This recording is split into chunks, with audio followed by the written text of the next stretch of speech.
Não, isso não vai ser considerado plágio. Agora lembre-se que isso é uma carta de compromisso, entende? Então, por mais que você pegue uma frase que se adeque muito bem ao que você quer falar, ok, não vai ter problema nenhum, mas lembre-se, é um compromisso. Você vai ter que cumprir exatamente o que está naquela frase. Mas do ponto de vista de avaliação de plágio, isso não vai ser um problema. Até porque é muito comum. Porque geralmente as pesquisas elas navegam na mesma zona de risco.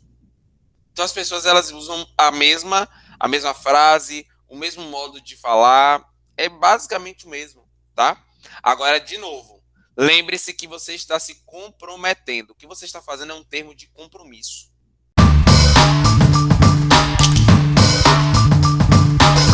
Vai botar o cronograma, sempre coloque para 2 meses, no mínimo, depois da data de submissão. Exemplo, vou submeter hoje. A reunião do CEP vai acontecer amanhã. Bote o seu cronograma para o início da coleta de dados acontecendo em julho, agosto. Por quê? Se você colocar para muito próximo, pode ter alguma coisa no comitê de ética e você precisar ficar naquela coisa de ir e voltar projeto para você tirar dúvidas com o comitê de ética, tá? Em algum momento você vai esquecer de mexer no cronograma. É o que acontece com a maioria das pessoas, elas esquecem do cronograma.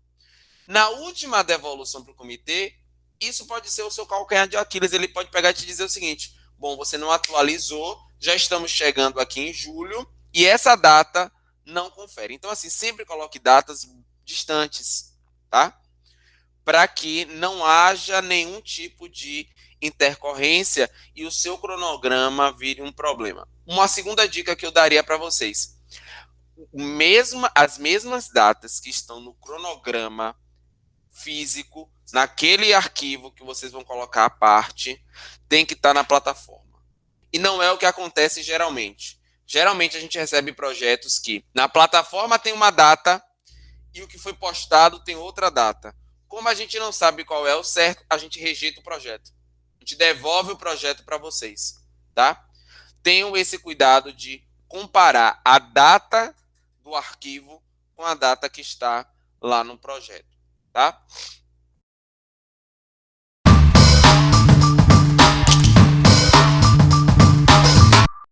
O que é uma citação direta é quando você copia ipsiliter tudo que está naquele texto e coloca. Mas essa citação direta, ela precisa vir com um recuo, tá? Então você precisa colocar recuada a margem direita, entre aspas, com autor e ano. Essa é a citação direta, que é essa que você vai pegar exatamente o trecho do texto, copiar e colar, tá? E eu tenho a citação indireta, que é pegando as informações, modificando com as suas palavras e colocando a citação ao autor e ano. Eu, particularmente, prefiro muito mais fazer uma citação indireta. Porque na citação indireta você já faz como se fosse uma discussão daquela casuística e você já consegue colocar as suas palavras ali. Você não precisa seguir ipsiliter o que está no texto. Mas se for pegar fragmento exato de um texto e para não incorrer no plágio, aí você tem que fazer uma citação direta, tá? E a citação direta tem todo esse rigor. Precisa estar entre aspas, recuado. Se for mais de 3 linhas, precisa ter um recuo à direita, ok?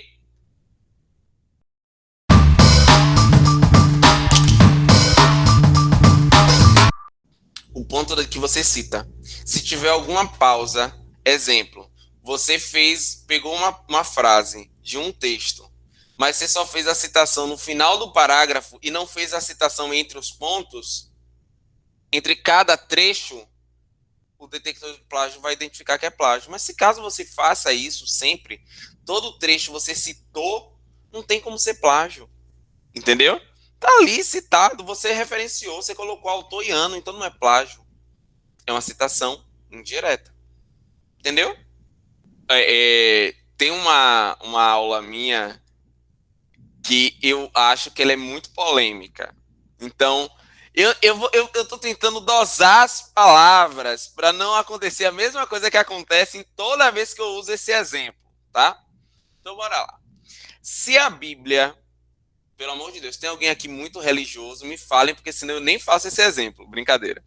Se a Bíblia fosse escrita hoje, com o nosso rigor científico de citação e etc., ela seria, ela seria detectado plágio na hora. Porque sempre tem alguma passagem da Bíblia que foi uma inspiração. João recebeu uma inspiração do Espírito Santo e escreveu aquela passagem. Hoje, João ia ter que dizer, abre aspas, a citação, fecha aspas, Espírito Santo, Etial 2 antes de Cristo. Ele ia precisar e haveria necessidade desta citação, desse rigor. Mas bora lá, não é a época. Nossa época atual é totalmente diferente do período pregresso. Hoje, se você não quer incidir em plágio, você precisa citar a cada trecho. Mas foi uma inspiração. Ok, foi inspiração de quem? Veio de onde essa inspiração? Porque se foi uma inspiração, você precisou se inspirar em algum autor. Concorda? O texto, ele é basicamente citado. Você não realizou estudo nenhum que pudesse usar a sua palavra enquanto autora para escrever um texto. Não. O importante é que você cite, tá? Você tem que citar. Caso contrário, vai incidir em plágio. E aí é inevitável, vocês não são autores ainda, né? Eu, quando cito em algum estudo meu uma referência escrita por mim, eu coloco lá, Carneiro, ano 2000 não sei quanto, para não incidir em autoplágio. Vocês sabiam que existe autoplágio?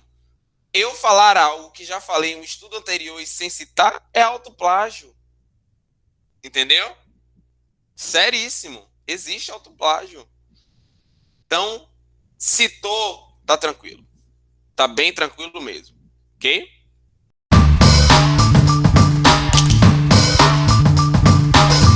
O ideal é que o orientador preencha. Não é o que a gente observa. Então, o que a gente vê na prática é que os orientadores eles são muito ocupados, então eles colocam para os estudantes preencher. Não é o ideal. O ideal é que seja o pesquisador principal quem preencha todo o passo a passo.